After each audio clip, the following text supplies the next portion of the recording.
Здравейте, маркетинг лидери! Здравейте, момичета! Добре дошли на днешната ни среща на Бизнес клуб Маркетинг Лидер. Имаме едно ново попълнение в менторската програма и в нашия клуб. Това е Гинка Генова. И съвсем скоро ще се включи още една дама, Русица Атанасова, но тя ще се включи към 15. Така че ще имаме две дами, които са в нашия клуб и в менторската програма.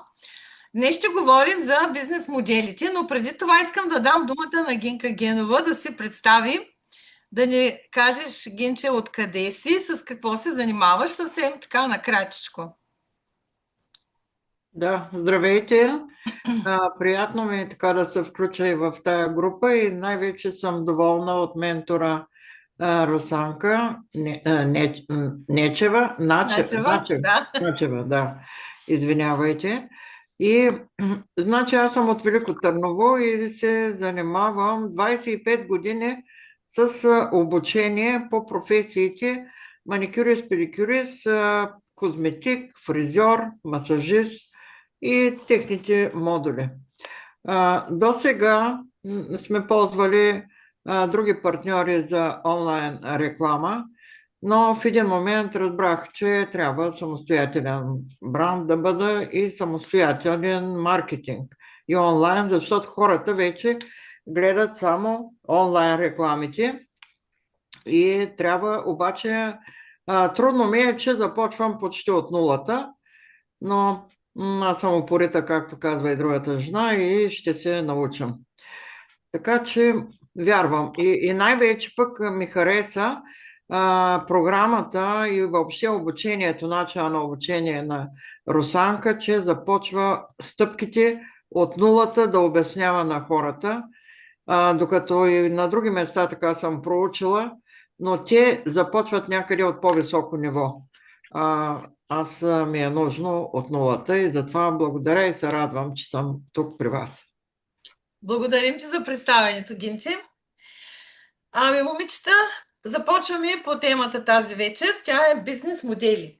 Бизнес моделите, прочетох ето тази книга, Бизнес модели, сам ще обратно се вижда, навигатор за бизнес модели, стратегии зад най-успешните компании.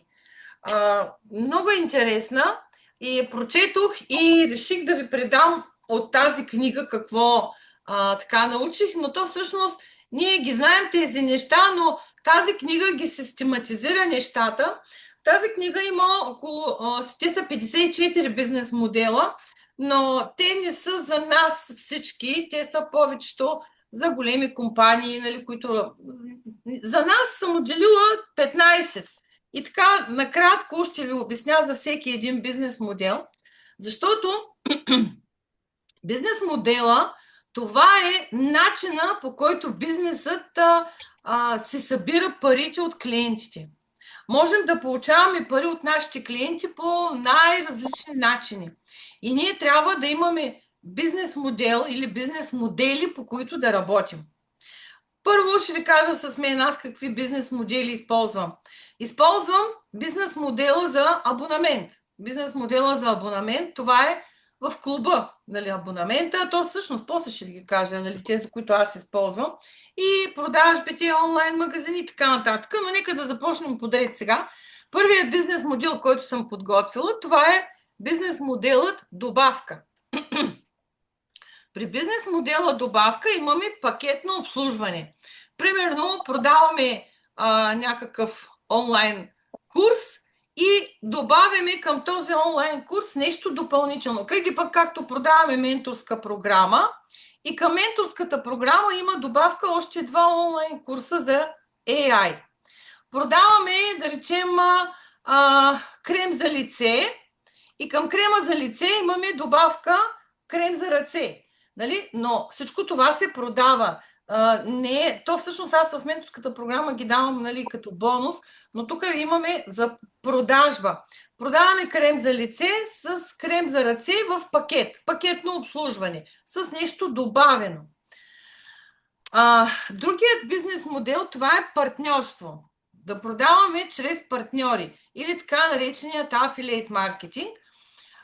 Примерно, аз искам да продавам моята менторска програма и ви дам на вас линкове, вие разпространявате програмата и при покупката на програмата получавате комисионна.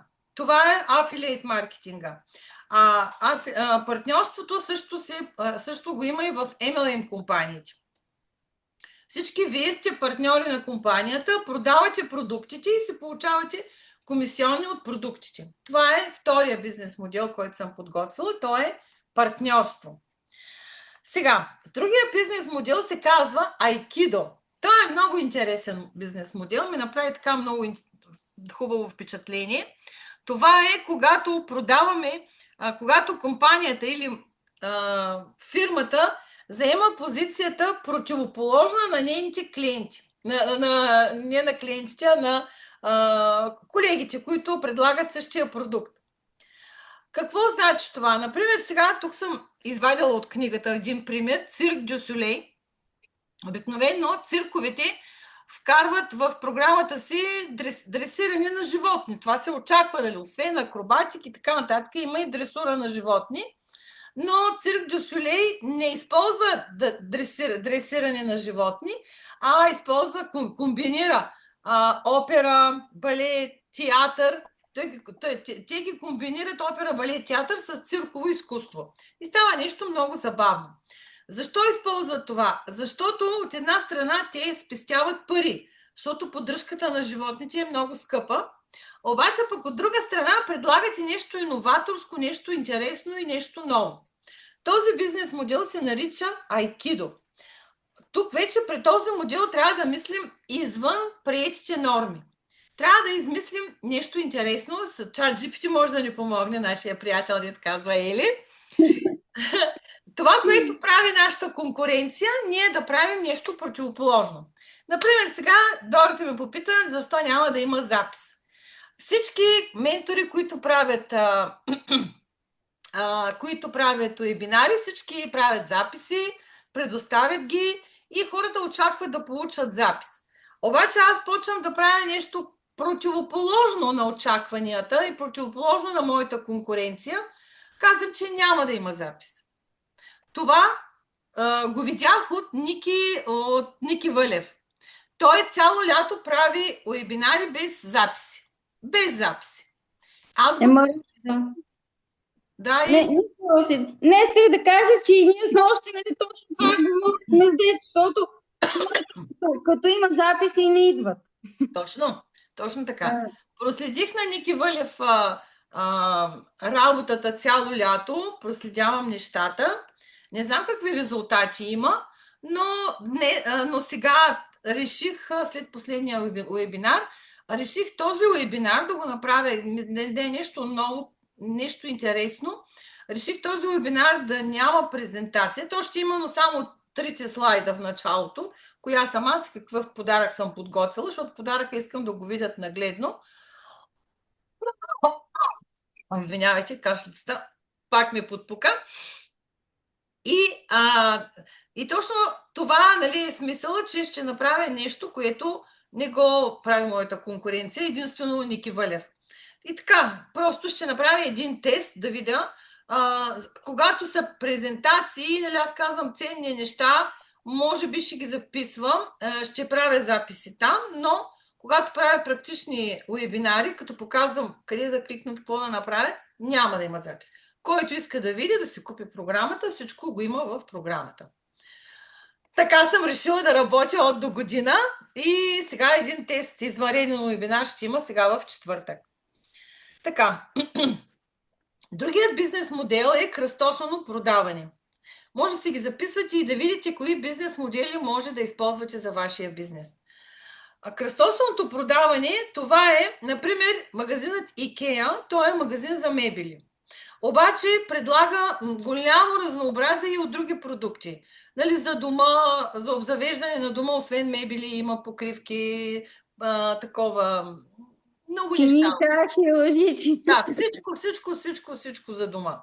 Kaufland, това е магазин за хранителни стоки. Обаче знаете какво още има в Kaufland? Пак чини, лъжички, велички, играчки, какво ли не. Това е, имаме един бранд, който се е установил на пазара в някаква ниша и продава и допълнително. Но тези неща са допълнителни, както и в Lidl. Нали? Kaufland, Lidl не са магазини за дрехи, те са хранителни магазини. Но, между другото, даже и в те маркети има, нали? Но между другото се продават и други неща и това се казва кръстосано продаване, този бизнес модел. Например, сега за нас, какво може да измислим нещо кръстосано? Ако иска, нали, за мен това, всеки си избира този модел, който му хареса. На мен, например, сега няма да ми хареса да правя кръстосано продаване, да продавам то все пак, сега като се замисля, има някаква малка връзка, нали, между домашните потреби и хранителните стоки, нали. Има някаква тънка нишка, нали. Между мебелите и обзавеждането на дома има по-дебела нишка. Ще да дам пример да продавам курсове за маркетинг и футболни топки, но то няма никаква връзка. Това ми беше дошло на ума. Но даже, или пък химикали. Да, вижте, тук вече може да има някаква връзка. Химикали, планери, нали, да продавам, тетрадки, някакви такива неща. Това при мен ще стане кръстосано продаване. Но на мен не ми се занимава, но давам пример какво мога да продавам аз. Или, например, продава масла, може да продава, или да измислим нещо допълнително към маслата. Ние продаваме козметика и добавки.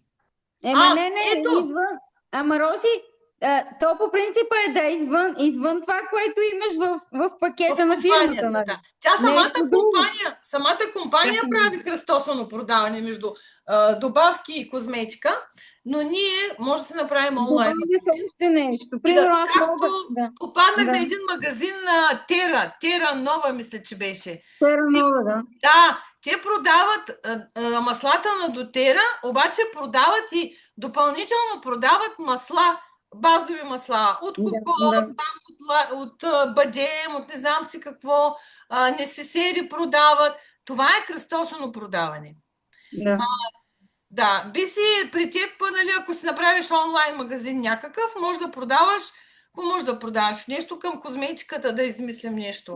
Несесерчета, някакви такива кутийки, някакви неща такива. Да, точно така. Даже и някакви бижута от тези, които... Може и бижута, ние сме имали и бижута. Така. Това се нарича кръстосано продаване, но компанията си е компания. Ние сме отделен бранд. Ние сме си ние. Нали? Говорим за експерт, за бранд. Не нали, само това, което продава компанията. Компанията си е изградила бизнес модели и се работи. Така, другият бизнес модел е краудфандинг. Краудфандинг, така се записва. Тук искаме да създадем нещо, някакъв наш продукт, да речем физически, обаче нямаме средства и продаваме този продукт предварително, събираме достатъчно средства и тогава започваме да го произвеждаме, даваме на хората, които са ни дали предварително пари, но и нещо, някакъв подарък трябва да има, нали, към това. Примерно искаме да направим някаква интересна раница, някаква по-модерна раница и казваме на хората, нали, ще създаваме или си какъв бранд за раница, тя струва или си колко, за вас примерно може да бъде на половин цена и да речем след 6 месеца ще я получите. Примерно, нали, докато се направят нещата там, фирма, това, то фирма ще има ново производство и така нататък. Това се нарича не мога да кажа. Краудфандинг. Не е предпродажба, то на нещо предпродажба, да. Но на нещо ново. Право е ли? Да, на нещо ново, да. Ето, например, сега Боян и Мария, дето научат хората в Canva Builder да продават някакви продукти, да речем книги. Нали, предварително хората те ги учат да правят проучване, дали книгата ще се купи и така нататък.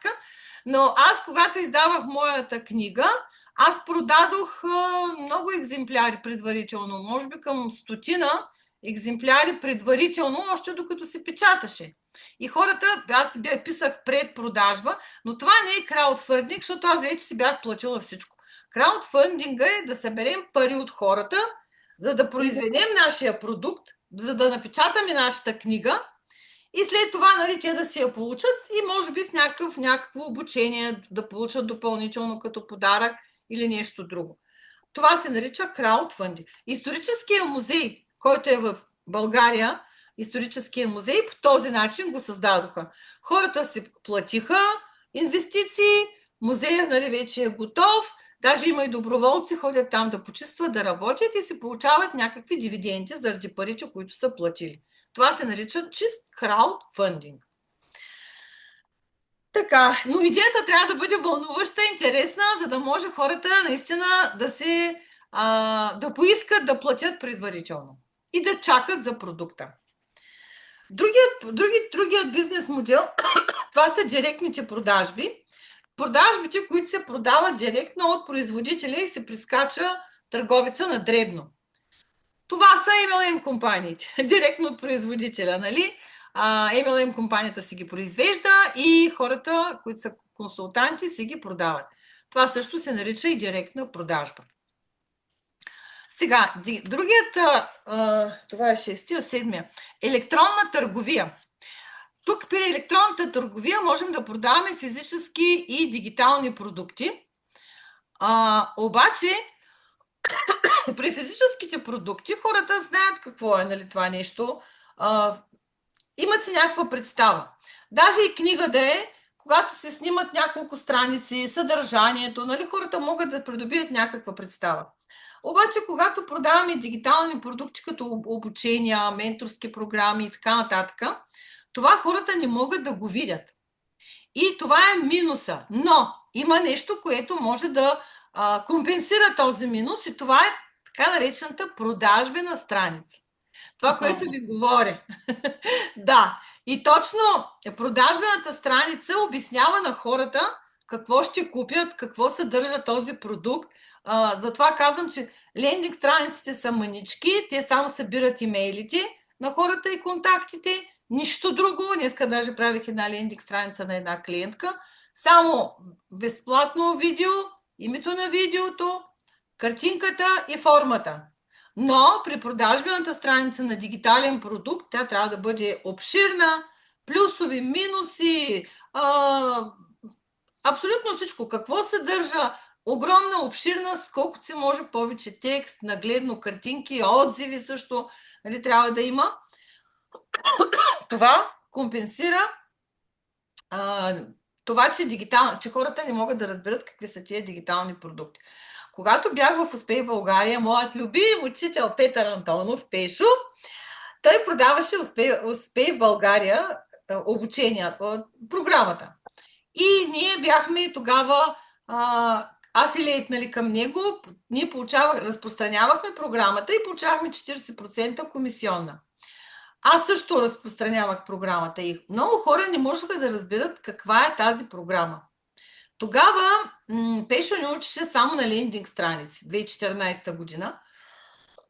И хората просто не знаят какво е това нещо. И аз един ден седнах, направих едно видео, отворих програмата отвътре и показах на видеото. Това ще получите. Здравей, Петя! И Ваня се включи. Здравей, Ваня! Ако ни чуваш. Здравей, Русанче! И снимах на екрана, сниха цялата Успей България отвътре. Какви са видеята, всичко показах. И много хора се включиха, защото тогава нямахме продажбени страници, никой не ни учеше тогава. И страшно много хора направих екип, най-големият екип в Успей България от 74 човека. Просто беше голям бум от това видео, което направих. Така че при електронната търговия имаме физически продукти и дигитални продукти, като дигиталните задължително трябва да бъдат съпроводени с продажбена страница, даже и видео може да се направи да видим какво се съдържа, какво има вътре. Аз това го правя на самия уебинар, нали, споделям екран и показвам на хората какво има в самата програма. Така, следващият бизнес модел, това е плоска цена. Плоската цена е, когато хората купуват нещо и консумират неограничено. Например, еднократна услуга, вход за дискотека, да речем. Плащат си входа, влизат вътре и могат да консумират колкото искат. Отиваме на хотел, плащаме си нощувка с закуска и вечеря и ние не можем да спим колкото нощувка. All inclusive, Бероси. И да, но даже и да не е all inclusive, само закуска и вечеря. Ако има, пак закусваш колкото искаш, вечеряш колкото искаш, нали, не можеш да се носиш в стаята храна на корем, колкото можеш. Но те хората са го сметнали, са направили си сметката колко може да изяде един човек, но това се нарича плоска цена. Телефонните абонаменти са по същия начин. Плащаме си месечна такса и имаме неограничен брой обаждания. Неограничено можем да се обаждаме през текущия месец. Не е като тока да се отчита колко сме изразходили или водата, а при телефоните плащаме си, нали, може да има някакви планове още с нещо, някакви ограничения, но мисля, че вече почти всички са с неограничени обаждания. Преди години имаха ограничения. Така че това се нарича плоска цена. Всеки от вас може да измисли нещо за себе си, ако ви харесва този начин, нали, хората да купят нещо еднократно и да ползват колкото искат. Нали? То зависи вече от типа бизнес.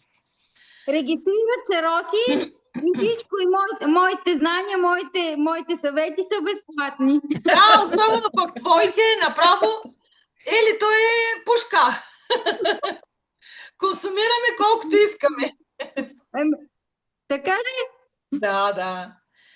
Добре. Следващият бизнес модел, този модел следващия ми е любимия. Точно тогава, когато четох тази книга, навигатор на бизнес модели, си направих Viber групата. Веднага ми штракна. Той се нарича Freemium. Free с и кратко. Freemium. Една дума е.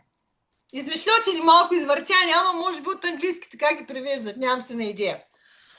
Свободен ум, Роси, свободен ум. Това ли значи? Да. Сигурно. Фри, който знае английски. Freemium. Това е избиране между безплатен достъп и платен достъп. Всички знаем. Това са Canva. Безплатен достъп, платен достъп. Друго, Calendly, нали, с формичките за консултация. Безплатен достъп си има си някакви неща, нали, има си и платен достъп. Този сайт, който ви показах, System.io, също има безплатен. Много в интернет е пълно с такива, нали, гама също. И това много ми хареса. И аз тогава реших да направя един безплатен достъп, като нещо като имитация на нашия клуб в Viber група, където давам безплатни съвети, нали, но малки, късички безплатни съвети пускам, а който реши от време на време, там ще промотирам и нашият клуб, който реши вече може да си заплати, да влиза в клуба и да получава вече повече информация. Това ми штракна, като четох за този бизнес модел. Всеки от вас може да си прецени как може да го използва, ако желаете да го използвате. Аз, Роси, гледам, тук седи една дама, която, нали, сам не знам, американка ли, англичанка ли, е без значение. Тя така направила мисля, че е страница във Фейсбук, и там дава някакви такива малки нещица и винаги казва, нали, примерно целият набор от рецепти или еди какво си, нали, вече в платената ми група. Нали? Точно така. Точно. Това е Freemium. Това е този бизнес модел. Също може да си направите уебсайт, блог, някакъв блог с готини статии, нали, които са интересни, с видеа вътре в самите статии и една част от статиите да се вижда до някъде безплатно. Който иска, като кликне на бутончето, излиза, нали, да се заплатят и да четат по-нататък. Нали. И който се заплати, то може да бъде, както в лайфхак, примерно системата е направена, четат хората, които нямат достъп, който иска, си купува, влиза си вътре и си има достъп до всичко. До платената част, всъщност. Така че вижте, замислете се как всеки бизнес си използва някакви бизнес модели. Следващия бизнес модел е гарантирана наличност.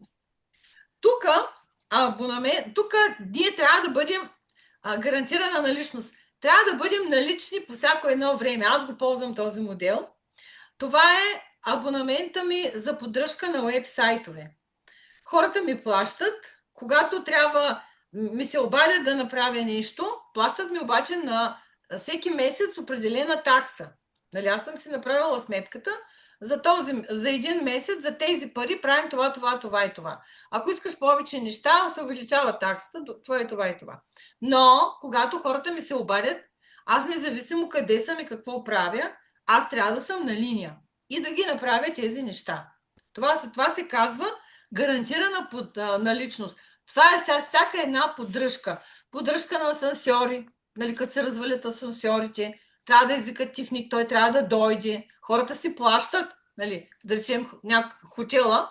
Нали, ние бяхме в един хотел в Велинград, хотел Макси с децата и един ден слизам надолу, обаче набързо, без телефон, без нищо. Слизам с асансьора и по едно време той спира, отваря се вратата и някаква стена. Маля, паникил се. Натиснах бутона, може да изкачиме нагоре. Викам, добре, че не заседнах. Че нямам нищо. То сигурно има бутони там, някакви паник бутони. Но това е, нали, гарантираната наличност под всяка една поддръжка, но в моя бизнес също има поддръжката на уебсайтовете. Аз дали ще съм на почивка, дали ще съм на почивки да ходим, нали? Но като е някой от клиентките, като ми се обади, разбира се, не на секундата, но гледам в рамките на деня, максимум на другия ден, най-късно, нали, да ги направя нещата, които се изискват да ги направя, защото хората си плащат. Роси, аз правя поддръжка на соколи и кашлица. Добре. Ти си гарантирана наличност. 24 часа, 7 дни в седмица. Другият вид бизнес модел, това е използване на клиентски данни. Това са социалните мрежи, те използват нашите данни, клиентските данни и въз основа на клиентските данни работи техният бизнес. Въз основа на нашите клиентски данни те решават, алгоритъм решава какво да ни покаже на нас. Да, точно така. Това за нас много, може би, ако използваме имейл маркетинг, но тук ние не можем да използваме там. Използваме клиентските данни да промотираме с имейл маркетинга, но специално използване на клиентски данни, това е социалните мрежи. Като пример за това се сещам, нали. То там има някакви примери с някакви американски компании, обаче то няма смисъл, защото ние сме в България. Ние сме в България, да. Да, и съм си записала примери, които си ги има тук, които можем да си ги разберем ние. Сега, следващият модел е масова персонализация. Това е много интересен модел. Например, имаме масови продукти, обаче тези масови продукти могат да се персонализират. В смисъл, фирмата произвежда химикали, но предлага услуги надписване на химикал. Нали, фирмен химикал, бранд. Кутии с бранд, нали, някакви такива неща. Масови продукти, които ChatGPT беше ми дала една идея.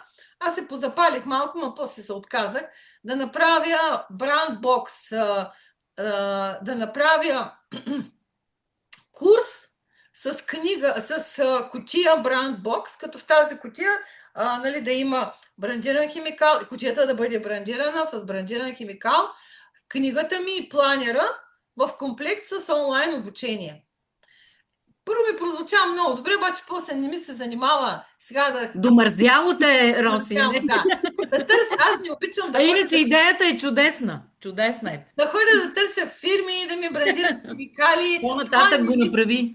Това не ми хареса. После видях, той ми препоръча в Тему, има такива кутии сгъваеми и само да си поръчам бранд лого, отгоре нали, да го залипа, да я сгъна и вътре да се сложа нали, планера с кутията и брандирания химикал. Той някакви чаши там, тя чашата е голяма кутия, но химикалът ще с тези двете неща, планера и книгата и кутията с някаква панделка там, нещо интересно и курса.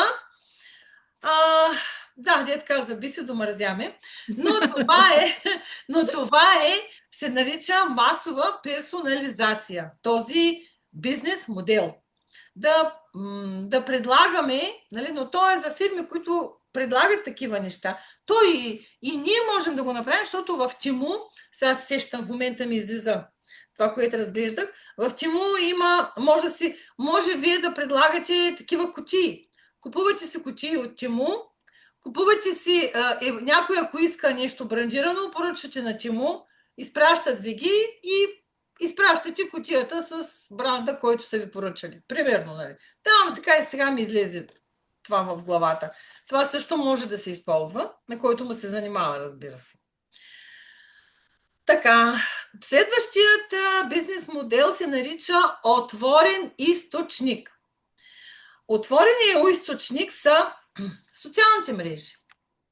Значи, хората създават съдържанието. Това е отворен източник. Примерно Фейсбук, те не се занимават с създаване на съдържание, те предоставят платформа и хората създават съдържанието. Това се нарича отворен източник. Уикипедията, също те са много известни. Там също се качват данните от хората. Хората. Това също е, тя е безплатна и се поддържа от дарения Уикипедията. Това се нарича отворен източник. Да се направи платформа, в която хората да публикуват, да пишат и вие да печелите от това. Както е Фейсбука, примерно. Сега, какво може да се направи? Сега да го измислим. Дали може да се направи някаква платформа и хората там да качват статии, примерно. Някакъв сайт, хората да качват статии, или пък може да се... Преди години имах една идея да направя платформа за онлайн курсове и да качвам курсовете на хората и да ги продаваме 50 на 50 делим в Tutorial MS, има такава възможност, да има много учители и има начин автоматично цената да се разделя на две, на собственика на платформата и на човека, който е качил курса. Това също е бизнес модел, отворен източник. Нали? Всеки може да измисли нещо, нали? Стига да искате да го ползвате. Но е хубаво да ги знаете, че бизнеса има различни бизнес модели, които всеки един бизнес може да се избира между тях и да работи. А не, сега, примерно, лайфхак направили платформата с статиите, много интересно, хайде ние ще правим. Ама като не знаем, трябва да знаем, че това е определена бизнес платформа. Трябва да сме образовани и да ги знаем тези неща. Така. След това имаме бръсначе острие. При бръсначе острие имаме ефтин базов продукт. Той не напразно се нарича бръсначе острие, ще ви кажа защо. Имаме ефтин базов продукт и скъпи консумативи. Това са самобръсначките жилет. Всички ги знаем. Затова се нарича бръсначе острие този бизнес модел. Жилета са много ефтини, но нощчета са скъпи. Друг бизнес модел са принтери, мастилено строените принтери. Принтерите са 100 горе ефтини, но мастилото пък е скъп. То също е консуматив. Така че много е важно. Също ефтини кафе машини с скъпи капсулки, примерно. Нали, може. Тук съм си ги записала като примери. Но базовите продукти, при този модел, бръсначе острие, трябва да имат консуматив, който свършва и се поръчва наново. И базовият продукт трябва да бъде ефтин, за да се зарибят хората да се го купят. И след това вече, имайки принтера, като свърши мастилото, те трябва да купят пак мастило. Няма начин. Нали? Вече, или пък нощчетата.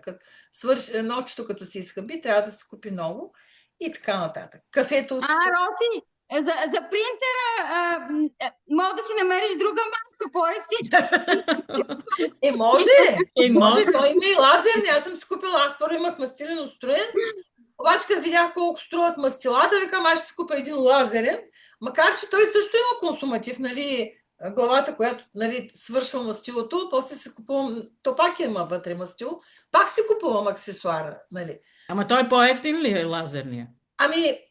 По-ефтино ми излиза, защото Лазерния беше, той е Samsung тук към до мене, беше към 100 и няколко лева с мастил, с главата вътре. Като свърши, вече главата ми струва 120, 130, колкото цялата покупка, нали? Да. Но това се нарича, това е бизнес модел.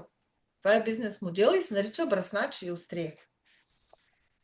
Можете да, ако решите да произвеждате нещо, може да използвате този модел, нали? Но не вярвам някой от нас да помня. Но пък що да не? Някой може да иска да се занимава с това.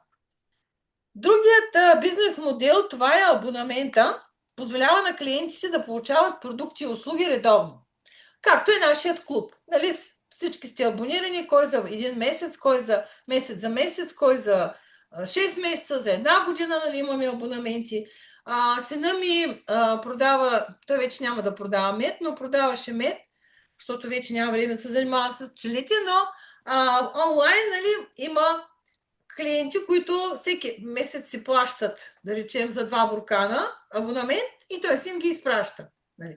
Така че може да има и за физически продукти, не само за онлайн продукти. Да, има. Да, имаше една фирма, чакай, как беше за мед, ама на Ъ завършваше. Пчелин, точно така. Пчелин. Те също, те използват имейл маркетинг, много са добри, страхотен маркетинг имат, също предлагат такива абонаменти. Предлагат и установяване на кошер. Това е също този бизнес модел. Сега бизнеса с мед е много актуален и е много, който му се разправя, както казваш, и печелив, защото труден е, не е толкова елементарен да сложиш. На 42 градуса, с вълнените чорапи, с анцука, 2 чифта анцук, защото жилят, и те точно между кълките ма жилят. И фанелата, и булото, и на поляната. И като спрем да се починим и като изкарам булото, има лъха хладен въздух, 42 градуса. Някакъв кошмар. Как няма да вземеш много пари за един буркан мед? Не. Ма тя писто и тя знае. Вие нали имате пчели? Ние имаме, да. И малко сме се занимавали. Моя баща, примерно, аз от Кнежа съм родена там, той се занимаваше, обаче той е много стриктен, много дисциплиниран. То беха книги, той гледаше по-научно, като как, и ми се видя много, много сложно. Кога трябва да ги захраниш, кога пък се губят пчели, някакви такива неща, които... Ваденето на меда е най-атрактивната част. Той колко години, обаче после ни откраднаха половината пчели, имахме 70 кошера, 35 ни откраднаха и той си ядоса и разделихме ги на децата и вика, повече няма да се занимавам. Да, и аз бих направила така. И аз му викам, после като мина време, му викам, добре, че ги откраднаха, иначе още чак да се блъскаме там. Така че всъщност това е последният бизнес модел, абонамента. Абонамента е много интересен. Той е хубав, този е модел. Много е хубав. Това са предвидими приходи. Просто това е един чудесен начин. Измислете си някакъв начин. Аз преди да създам клуба, нали, имах само обучение. Ама то човек се учи с годините, с натрупването на опита. Първо се създавах курсовете, нали, продавах си ги. След това реших да създам клуба. Обаче исках да бъде на абонамент, защото това е улеснение и за хората, и за мен. Нали, пак си имам табличка, нали, на хората са написани, нали, следя си нещата, но е по-лесно.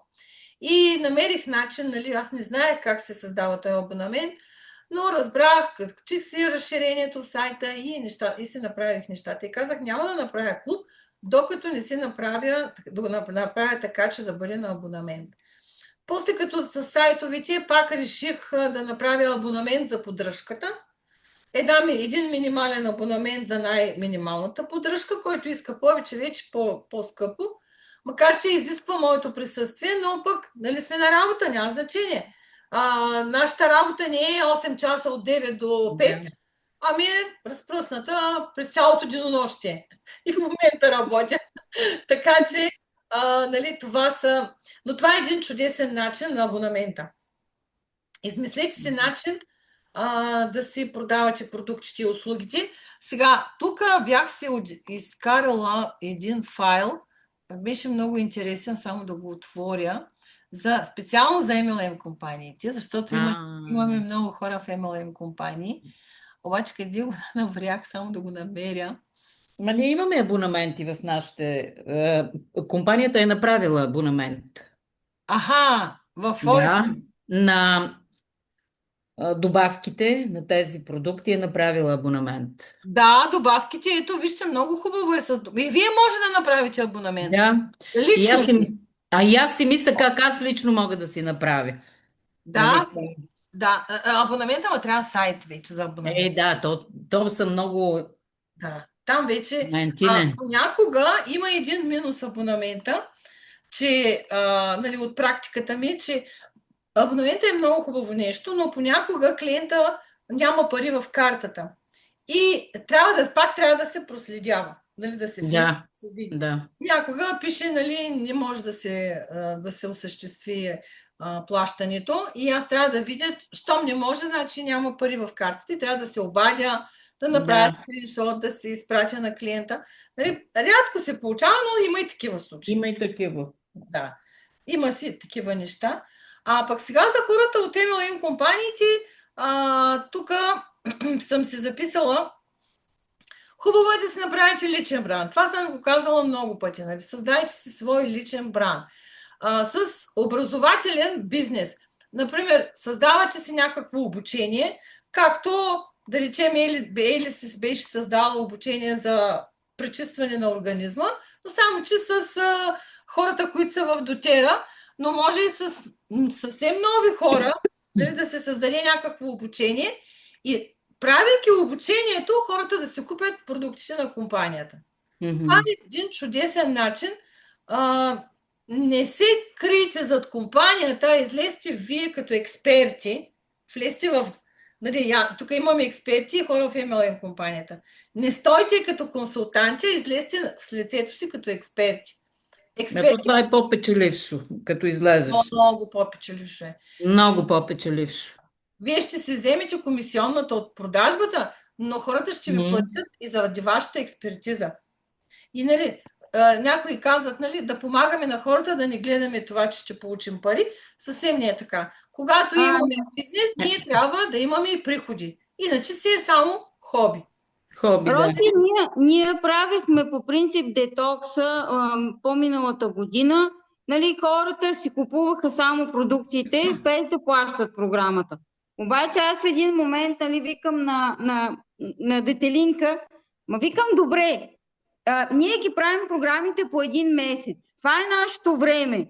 Толкова те ще си купат, нали, продуктите. Обаче ние трябва да сложим някаква цена на самата програма, нали? Точно така. Дори да е нещо минимално, нали, което да не е, нали, защото все пак продуктите са си доста скъпи, сега няма какво се лъжим, но да има нещо мъничко, нещо минимално. Все пак ние даваме от нашето време. Ама тя още на уебинара Детелина каза и нещо много вярно, че когато няма баланс, ние се разболяваме. Тогава се разболяваме. Точно, да. Когато само имаме или когато само даваме, има нещо, което куца. Трябва да има баланс. Да. Закона, Вселенския закон, даване и получаване, нарушаване. Даже и да даваме повече, пак се разболяваме. Да. Когато се разболим, трябва да седнем и да помислим. Много ми хареса с нощ Детелина това, което каза. Да, ма наистина, Роси, то си е така, защото в един момент те хубаво ще купат продуктите, ама ние даваме от нашата енергия, от нашето време, нали? И се нарушаваш баланса. Да, ти де-факто работиш без пари, без нищо. Точно така.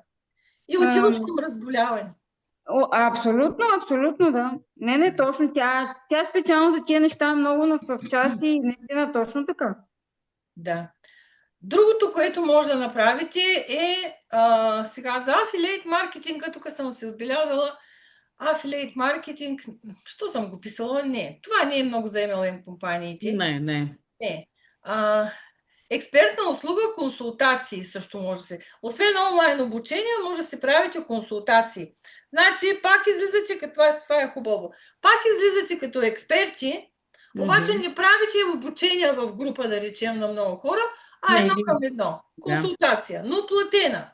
Платена консултация. Но трябва да сте излезли като експерт, за да излезете в онлайн пространството като експерт, трябва да имате YouTube канал, да снимате видеа, хората да ви виждат. Трябва да, нали, и уебсайт е хубаво, нали, но ако нямате уебсайт, поне, нали, в страница с YouTube канал, да има къде да ви виждат, къде да ви гледат хората, че сте експерти в нещо.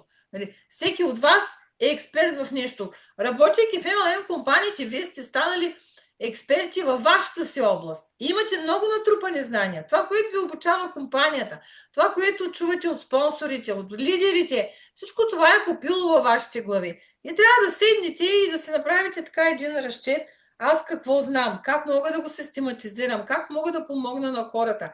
Чрез онлайн обучение или чрез консултации, или да почнете да правите видеа, да излизате с лицето си и тази експертиза вече да я направите платена. Хората да ви плащат. Така. Но YouTube канал Роси, аз се убеждавам за пореден път, че работи перфектно. Разбира се. Казвам си безбой, зарязах го последните дни, но да, покрай операция, такива неща. Но в снощи влязах двама нови абоната, без да съм сигурна, един месец отгоре не съм качвала видеа. И си работи без, нали, естествено, че е по-добре. Ако имаш видеа, те колкото повече стоят, толкова повече работят с теб. Да, абсолютно. Хората ги виждат. Да, YouTube канал е чудесен канал и е безплатен. Това е. Само трябва да снимаме видеа. Така че много хората, които работите в MLM компаниите, по-голямата част, но 90% се стоите зад компанията. Не, излезте вие напред, компанията да е отзад. Вие, с вашата експертиза, с вашите знания. Аз съм, да речем, Бисерка, съм експерт по еди си какво. Аз съм Ели, нали, Елена Пиер. Аз съм пък, нали, всеки от вас знае толкова много. Ваня, като вземе думата, като почне да говори за продуктите, за козметиката, толкова въодушевено говори, толкова много знания, нали, разказва и просто я слушаме и с това нещо тя може да прави пари. Нали? Грехота е да се крие за това. Да. Не дейте да губите вяра в себе си, че не знаете, да се свивате. Не. Имате си ги знанията. Имате си ги, просто трябва хората да ви платят за тези знания. Например, Марайчето си направи група и там си направи, нали, обучение в групата, поддържа си групата, но и там всъщност хората я научиха за нея и тя се направи платено обучение. Обаче Facebook групите вече не работят. Не, абсурдно не. По-добре Viber. Аз вече изоставам онази група, която направих за нали, която беше към уебинарите. От ден на ден по-малка видимост. Толкова всеки ден по 2 публикации, автоматизирани са, направени са. Не съм доволна. Направих си Viber канала и ще разширявам Viber канала. Там що годе, нали, пак, то не може да се каже, че всичко ще се види, нали, но що годе е по-добре, отколкото Facebook групата. Така че насочете се към Viber каналите, но създайте канал, не група. Аз в началото не знаех, мислех, че е група. Преди време, нали, мъчих се, викам, не става, после разбрах, че това е канал. Не, тези има разлика, Роси, да. От групата и от канала има разлика. Защото се казва група, но всъщност не е група, а си е отделен канал, нали. Създаване на канал. Може да направиш и група в Viber, Може. но може да направиш само канал, където могат хората да коментират под определения пост, а в обикновената група всеки може да си пише, да си... Да, и постовите заминават нагоре-надолу, се объркват, като във Facebook групите. Така че това, нали, съм подготвила за днес. Ако имате въпроси, записахте си ги бизнес моделите, разгледайте ги. Има много други в книгата, но те не са за нас, не са приложими. Даже някои 2-3 не са и за нас, ама реших да ги запиша и тях. Нали, той има големи бизнеси, големи компании, които се занимават с много други неща, които ние не можем да ги приложим при нас. Това, което е и за нас, което можем да си го приложим. Така че то човек се учи от практиката. Нали? Аз ви казах, от началото започнах с MLM, с курсовете, малки курсчета, отделни, после направих клуба, след това менторската програма. Сега напишете на чат GPT, обаче чакайте, ще ви пратя текста, сега се сетих. Качих един текст в чат GPT за описание, да го персонализирам и виждате, че чат GPT се съглася много с нас. Да, така е, да. Даже имаше една картинка във Фейсбук, един държи едни гъби, му казва ядливи ли са, той чат GPT казал да, после е по и той му умрял и после. Да, точно така, не са ядливи. И такива истории, нали, последно време чат GPT, обаче скачих един специален текст, след малко ще ви го поставя. Аз даже като свършим, ще го пусна направо в чата, да си го копирате. Сега ще ви кажа само къде да го добавите. На кое място. Само да отворим. Това ще го запишем. Да отворим. Секунда. Не, тук беше. Аз трябва да влеза в чат GPT. Така. Трябва да кликнете ето тук долу, където ви е профила, най-долу в ляво, и кликаме на персонализиране. Не, на настройки беше. И после първо на настройки, после на персонализиране. Да. И даже сега ще го кача. Ето го текста. Инструкции по избор. Ето това е текста. Етиен Янев е много добър в AI. Аз съм в неговия имейл лист и то всъщност от него научавам новите неща. Влязох в School, неговия School, той имаше 7 дни безплатен период и после $15 се плаща. Обаче аз го разгледах, но стари неща са в Zoom. Докато в имейл листа получавам новините. И това повече ми харесва. Ето го текста. И сега ще го пратим в бизнес клуба. Сега ще го пусна тук. И този текст се поставя директно в персонализацията. И чат GPT ще стане, веднага ще се промени. Веднага, на следващото нещо, което му записваме, веднага ще стане съвсем различен. И много по-прям и много по-директен. Така че това е много хубаво. И аз му написах, от Ники Вълев бях чула този въпрос, напиши ми това, което не знам за себе си и за бизнеса си. Ще останете много изненадани. Да, ще ви даде такива хубави съвети. И аз за това сега започвам, ще правя по-честичко вебинари по по-различен начин.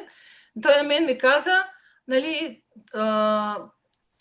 трябва да си направиш система, с която да имаш предвидими доходи през месеца. И ми каза, че трябва да почна да правя уебинарите, нали, всъщност да си имам един основен продукт, менторската програма, без да продавам курсове на парче, разпокъсано, аз вече ги спрях, нали, всичко е в менторската, да имам един скъп продукт, но уебинарите да ги правя един път в месеца, но между уебинарите да направя един евтин продукт, който ще струва 49 лева. И между уебинарите този продукт да го предлагам на имейл листа си. Тези, които нямат възможност да си купят менторската или пък още нямат така доверие, могат да си закупят този продукт и този продукт ще бъде да създам доверие в хората, да видят моите обучения какви са. Има смисъл да си купиш менторската. Аз така да, като продължение на менторската. Да. И в самия курс, аз курса съставих модулите, направих продажбената страница, всичко ми е готово, само трябва да снимам видеята. Подаръците към курса, там PDF файловете, всичко е готово. но трябва да ги снимам. Те ще са само 7 видеа. ChatGPT, вижте какви хубави идеи каза. Ама да, той ти помага. Това е да ти помогне, не да му се доверяваш сляпо. Да, Някои Да, хора се доверява сляпо, помощ, но точно. това не е Роси, идеята на изкуствения интелект. Трябва да Така го че не съм си използваш разумно. съгласна с него и му казвам, това не ми харесва, давай сега нещо друго. Нали, не може какво ти каже всичко да правиш. Не може. да, Цвети, Роси, да, така е. Цвети иска да каже нещо. Да, Да, кажи. Цвети, Да, искам да кажа, че ти първо си персонализирала, както ни показа преди няколко седмици, да, твоя чат. И той Юго, много изтри го. време работи с тебе. И всичките неща, които ти правиш, той ги помни и ги знае. О, разбира се, да. И тогава ти дава съвет вече какво не знаеш ти за себе си. Вече не Защото познава. той ти анализира работата и те познава. Примерно, който не си е персонализирал чат GPT не знае нищо за него. Аз веднъж го питах какво знае за мене и той казва ми, нищо не ми казваш. Видя ли? Трябва да се Еми работи да. много с ChatGPT, за Ето да... така, де така. Еми така. Да. И този... И Да, И точно това искам да кажа, че когато си работиш с него и той ти знае основните, нали, може да...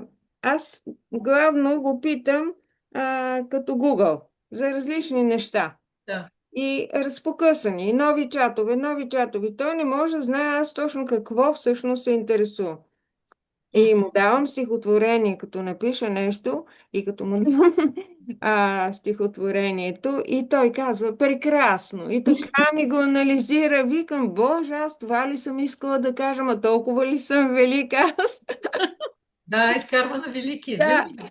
Ама нека да малко да му се скараме с този текст. Точно Малко- така, да. Сега Да. е много полезно това. Да. И точно следващата ми стъпка, това исках сега да направя, да си персонализирам чат GPT-то и да си работя вече както ти с него. Да. Да. Трябва. И този курс, който ме накара да направя, той ми каза, ще бъде само 7 видеа, кратичък. И в тези видеа ще има всеки ден задача хората да работят и да получат някакъв напредък, Резултат. наистина, Да. резултат, да са доволни и после вече да поискат да си купят и менторската програма, идвайки на уебинара. Много така интересни. Работа с чат GPT имаме там, нали, в този курс. Обаче специализирана, много интересна. И трябва да ги снимам вече тия видеа, но то не остава време. Но трябва да си направя, разчита времето, така че до година, тук Гинка пише къде да намеря текста в за това. чат GPT. Гинче, в чата, сега ще споделя екрана. На Има- месенджер. Да, в Роси. чата на месенджер. Ти дали си я добавила гинчето? Да, ние днеска даже се чухме с Гинчето. Ето тук горе, Гинче, тук горе, където ти е твоята снимка, към банката и чата. Кликаш на чата и търсиш бизнес клуб маркетинг лидер. Ето тук. И ще кликнеш и тук в самия чат, ето тук го пуснах. В групата по-не се вижда, по-малко хора влизат в групата, докато тук в чата всички са в чата и виждат. Ето. Намери ли го?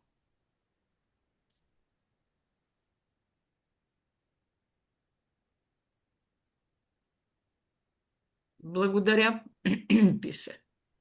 Роси, кажи за черния петък, ще правим ли нещо? Няма ли да правим?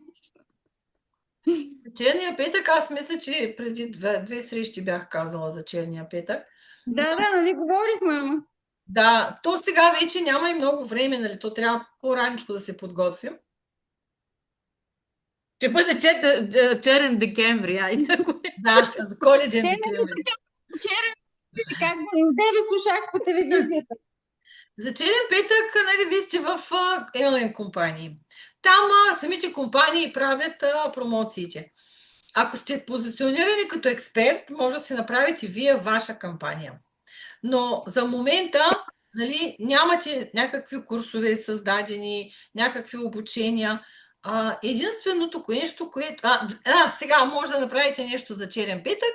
Ако някой се регистрира към вас, във вашия екип, да речем седмицата на черния петък, от 24 там до 28 ли беше, как беше? 24, 25, 26, 27, Да. от 25 Да. май беше. Няма значение. През тази седмица може да получи подарък от вас. Някакъв. Вие ще си измислите какъв. Някакъв подарък. Както компанията дотира, нали, аз за това се сетих, нали, заеди колко регистрации, маслото безсмъртниче, заеди си колко 2, заеди си колко 3 масла. И вие може да направите, нали, от компанията получавате подаръци. Не може да не получавате. Получавате си много подаръци, може да си прижалите някои неща за хора, които се регистрират, но с определен брой точки, нали? Тук вече ще има определен брой точки. Това може да направите. За черен Роси ми, ние нашия уебинар, който той ще е на 24-ти. Така че може да го използваме, нали, хеми за черен петък, хеми... Да, точно. Нали...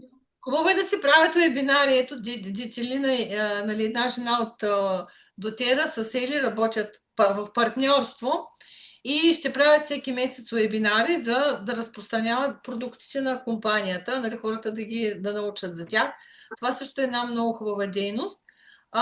И за черен петък може да се направи нещо такова, нали, регистрация с подарък, регистрация с някакво малко подарък, сега няма да бъде нещо, кой знае колко голямо скъпо. Роси, аз мислех да направя, примерно, аз съм я направила, тя е доста голяма една книжка, защото ще е базирано за 10 масла, нали, комплекта, който е, нали, с рецепти. Нали, с нали, как се използват, с какво да внимават хората, нали, по-така. Тя пък, тя мисля, че нещо може би ще е към там, тя има много дипломи, може би нещо към нумерологията, според датата на раждане, някакъв такив анализ, нещо такова ще е. Да, ами добре. Нали, така по него мислим, защото, нали, все пак и двете неща са добре. Да. Много хубаво да се работи в партньорство. Единият дава една идея, другия дава друга идея. Това си е добре. Един плюс е. Какво искате да кажете в партньорство? Тя в моя екип, Цвети, тя е над мене. Щом сте в един екип, така или иначе сте си партньори. Да, но може би има много хора, си предпочитат да си работят сами. Тя затова Роси така казва. Нали? Да. Всеки различно работи. Но, примерно, с спонсора си или с човек, който е под теб, нали, заедно. Например, Детелина има платен Zoom или ползва нейния Zoom. Детелина пък ползва аудиторията на Ели, защото тя има аудитория. Просто всеки ползва нещо от другия, заедно, до по-голяма аудитория се достига и много е хубаво. Хубаво е. Роси, нали, тя дете си плаща Zoom, аз плащам гамата, нали, някакви такива неща. Викам нещо плащаш, ама забравя какво беше. Ти пък гамата плащаш. Нали. Точно така. Да. И си правите комбинация. Така е добре, Да. Но да. Момичета, да ви кажа набързо сега, какво пробвам аз на страниците на Фейсбук. Роси, тя Вики ни дава, нали, те нашите лидери дават идеи, маркетинг, но това е по-скоро какво работи в момента. И аз го изпробвах и наистина тук за може би 10-15 дни 40 нови абоната имам на страница. Правите рилсове, нали така се казва, Роси? Кратките видеа. Много кратки видеа. Обаче върху самото видео сега, ако искате с Canva, аз работя с CapCut, но може и в Canva, разбира се. Нали, правите си върху самото видео някъде да се вижда малък текст с много хубава кукичка. Примерно, ако знаех това преди 5 години или защо не се говори повече за нали, за това нещо или за... нали, да има някаква интересна кукичка, която да закача човека. Аз по принцип си правя снимки, 2-3 снимки, с Canva не съм пробвала, с CapCut го правя. и си съединявам снимките първо, нали, и след това си написвам, примерно, ако съм пуснала дифузера, нали, и капвам сълцето. И докато капвам едното масло, примерно пиша, джинджифил помага за еди какво си, просто с две думи, нали. Или пък пуснете си дифузера, за да спрете сополите. Някакви такива неща. Много малки, кратки кукички, които, нали, да накарат хората да четат после. Да, да. И наистина видеята ми... Не всички, разбира се. Има видеа, които достигат до 1000, 1500, 2000 човека. Браво. Това са рилсови на страницата. На страницата, да. На страницата. Но самите кукички и хората не обичат вече не искат дълги неща, не искат нали, да четат той само като види, че текста е 2 метра и нали. Да. Самото описание на видеото да е кратичко, интересно, нали? И самото видео също да е кратко, защото никой няма да гледа нали, 10 минути видео.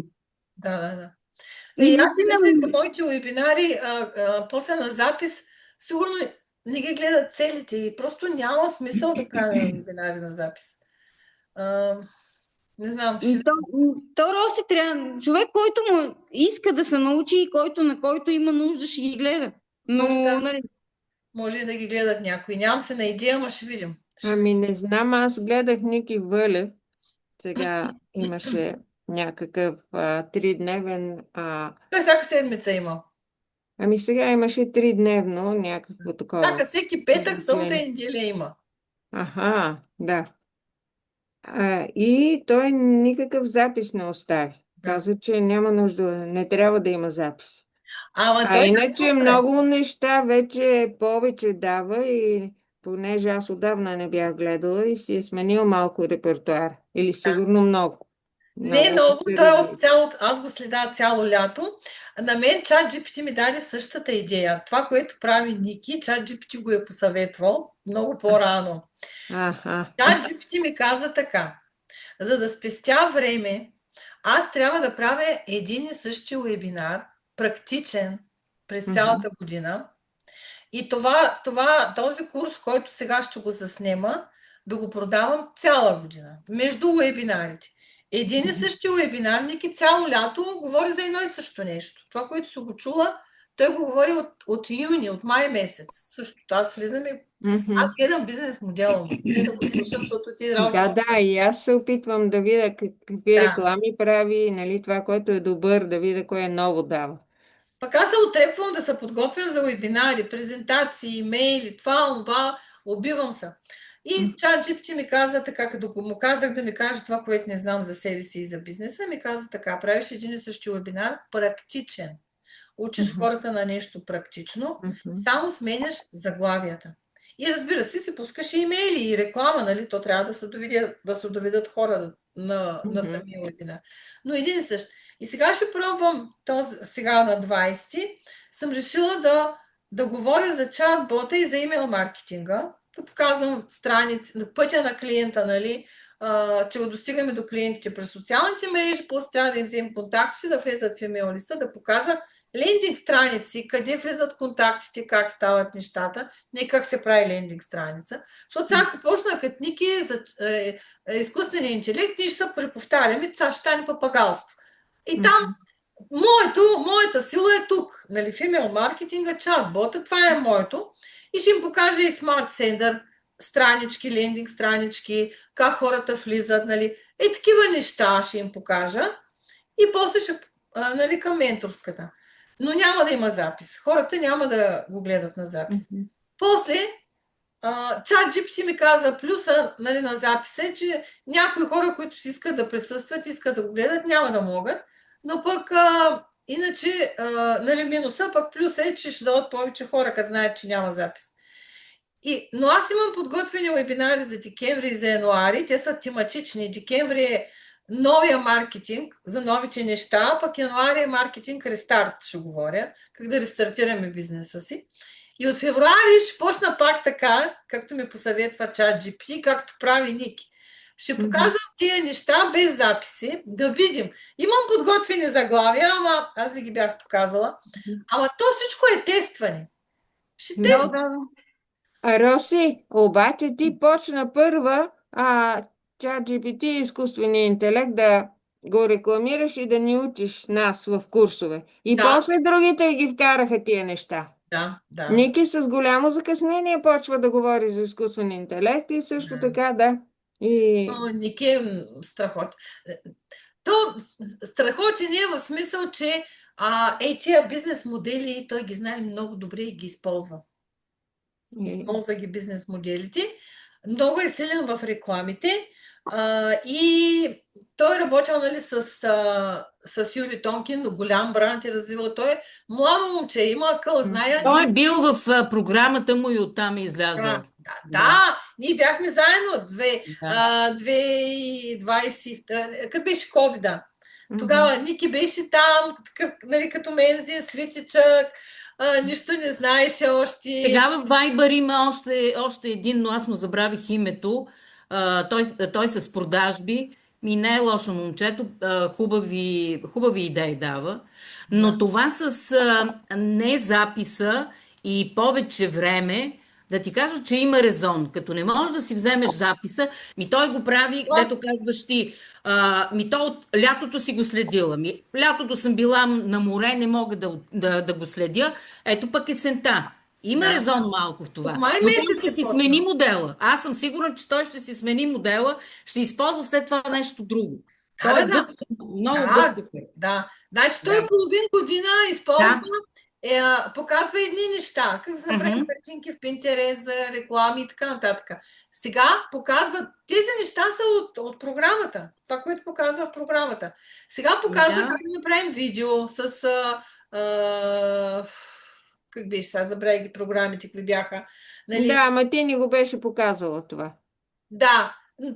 Има неща, които ние ги знаехме и се гордеехме, че си ги знаем.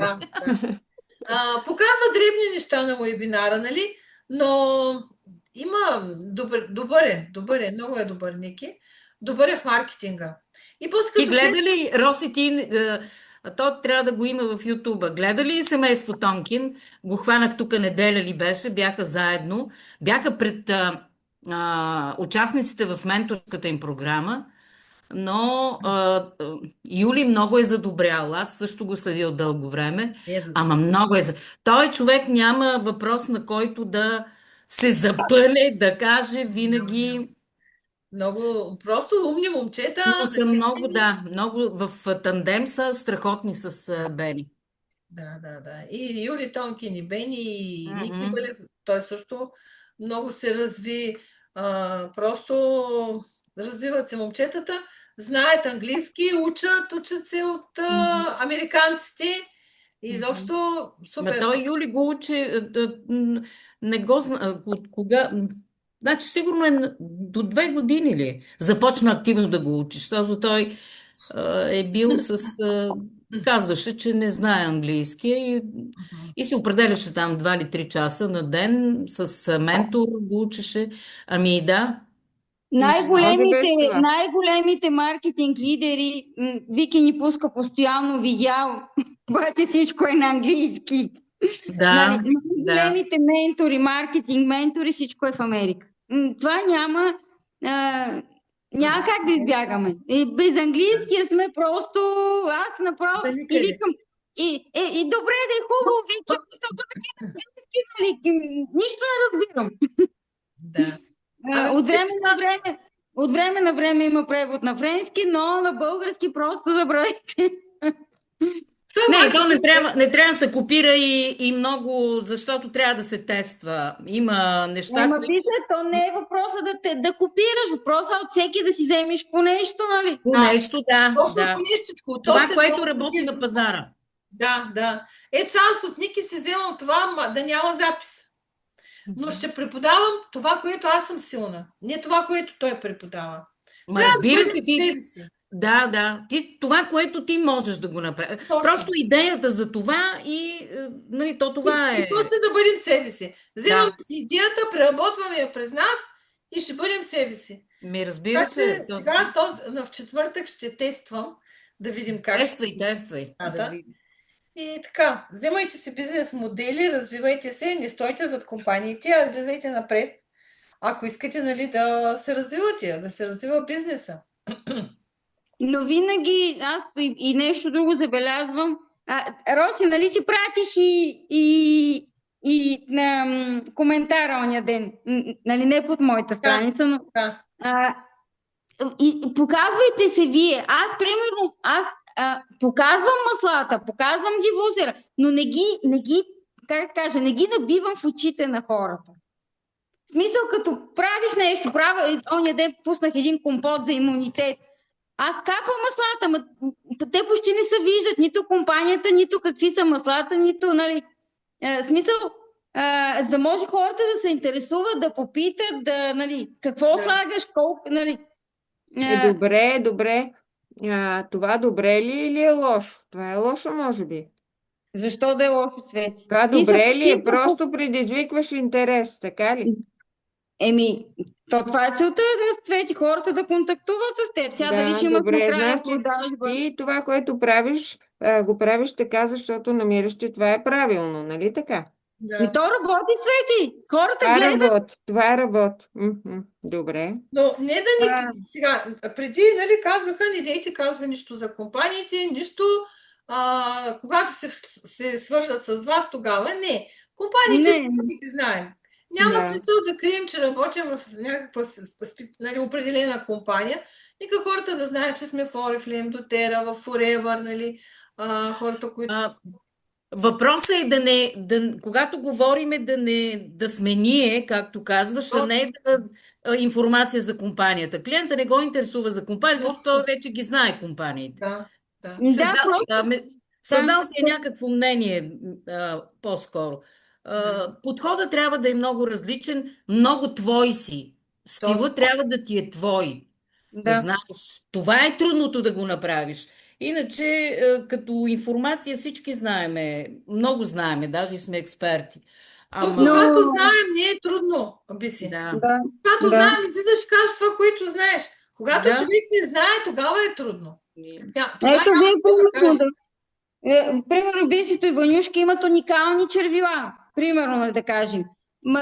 Не ти трябва да набиваш червилото да се вижда Oriflame. Ти само като се начервиш, нали, човек, само, нали, като види как стои, той няма значение дали е Oriflame, дали е Avon, дали е Dior и каквото е. Той като види цвета и го поиска, ще си го вземе. Така сега ме предизвика. То хубаво за червилото няма нужда. Ама как да ти покажа, сега имам един много хубав аромат, как да би го померишеш? Това ме притеснява много. И Роси, ако ми каже как този аромат да стигне до вас, значи ще...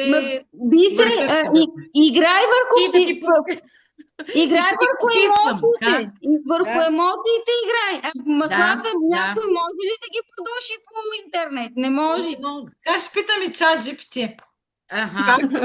Като как? Аз пък не съм се сетила да го питам, наистина. Покажа аромата на новия парфюм. Винаги с ChatGPT, за всичко ChatGPT. Той маслата този няма как хората да ги подушат по интернет, но върху емоцията трябва да се работи. Да. Я да видим сега какво ще напише. Ама трябваше да уточниш, че е Divine. Нищо. Как да покажа аромата на новия парфюм в Oriflame? Не някакъв парфюм. Ето, определи емоцията на аромата, както каза Ели, да. Аз го знам. Да. Свеж, изтрящ, енергизиращ, топъл, чувствен, вечер. Ама, Роси, няма да купиш от мен, ако ти кажа свеж аромат, да еди какъв си, еди какво. Това не е просто аромат, това е първата глътка въздух след буря. Чистота, светлина, увереност в една капка. Емоцията на човека би се друго. Визуални асоциации, да. Добре. Вместо върхови ногтки на бергамонт и мандарина, първия полъв е като утро на морето. Виж, това е интересно. Свежо цитрусово, обещаващо. Това би го купила, това нещо. Първият полъв е като утро на морето. И веднага си представям морето, нали? Свежо, цитрусово, ещо. Мири си на море. Трябва да си представим картина, по-точно. Ето умението, което трябва да го има експерта да ти представи аромата. Ето, Това е е чудесно. предизвикателство Това много ми в харесва. днешното време. Но то няма друг начин, Добре. Роси. Ти няма как да продължиш, освен ако не на ниво емоция, на ниво, нали, визия да го направиш. То няма как. Да. Визуална асоциация с Да, Да. и тук хващам една малка разлика. Значи, Утро на море беше написал ChatGPT, Да. а това е различно от Аромат на море.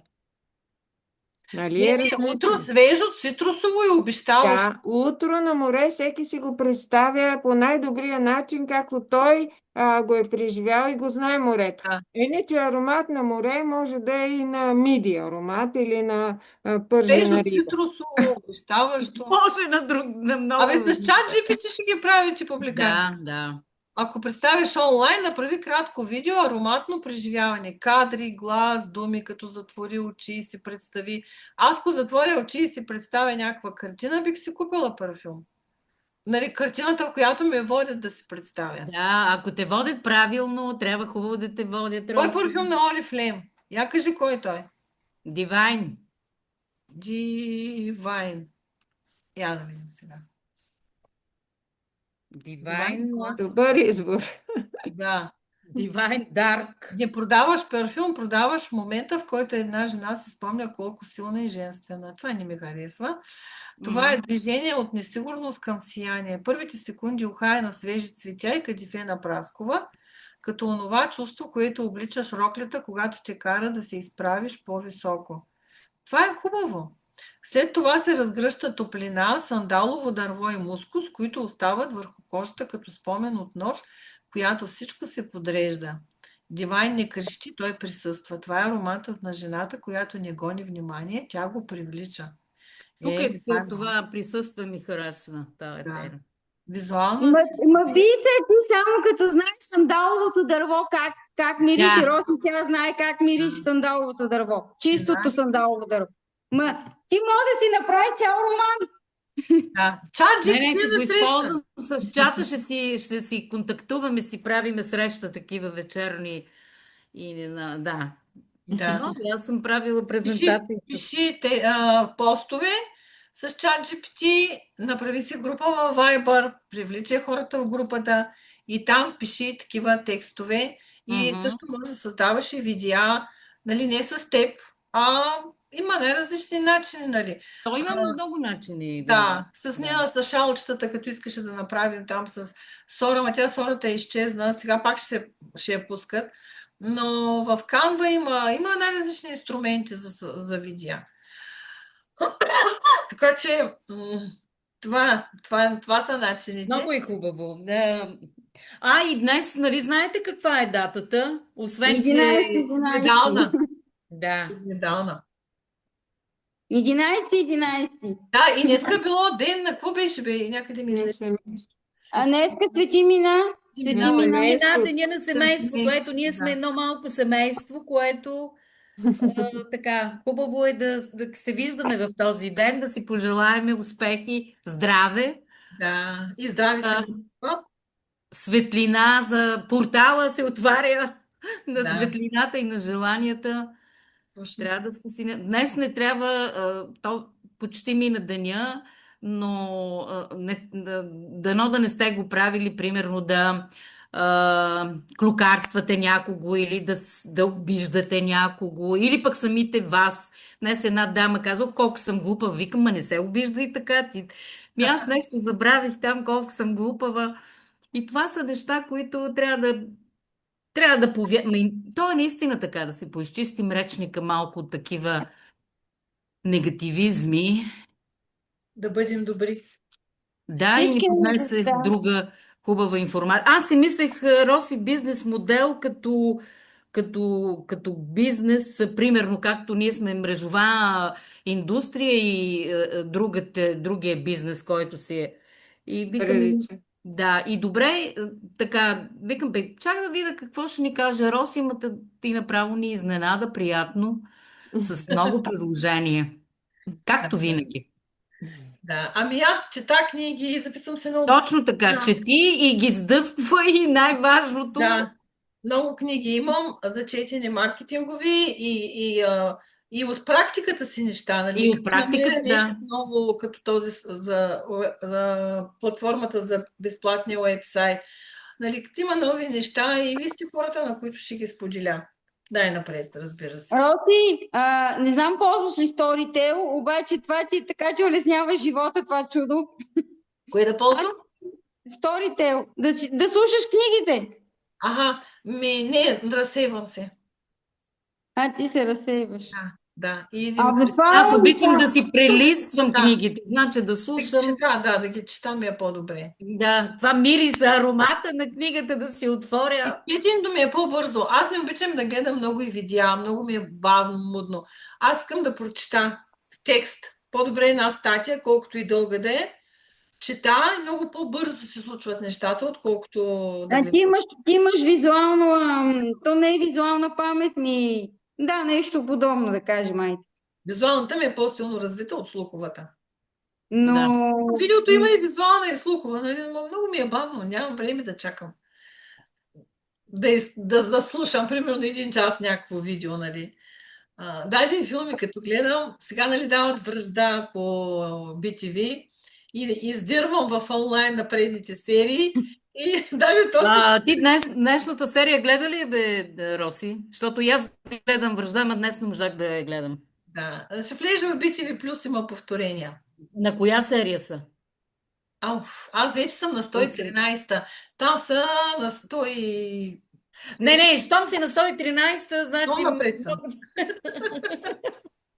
Не, Изгледах хубав си е, филма до да. 8 без 15 и викам, чакай сега да отивам при моите момичета. Филма го изгледах, ама малко прескочих някои неща, защото ти като почна 5 часа съм мандахетът. Добре, момичета. Хубав е този сериал. Враждата е Гръцки, хубав. не е турски. Пожелавам ви прекрасна вечер и ще се И на видим теб, Роси, благодаря. следващия вторник. Благодаря. И хубава Лека. вечер на всички. Чао, чао. Чао, Лека. чао.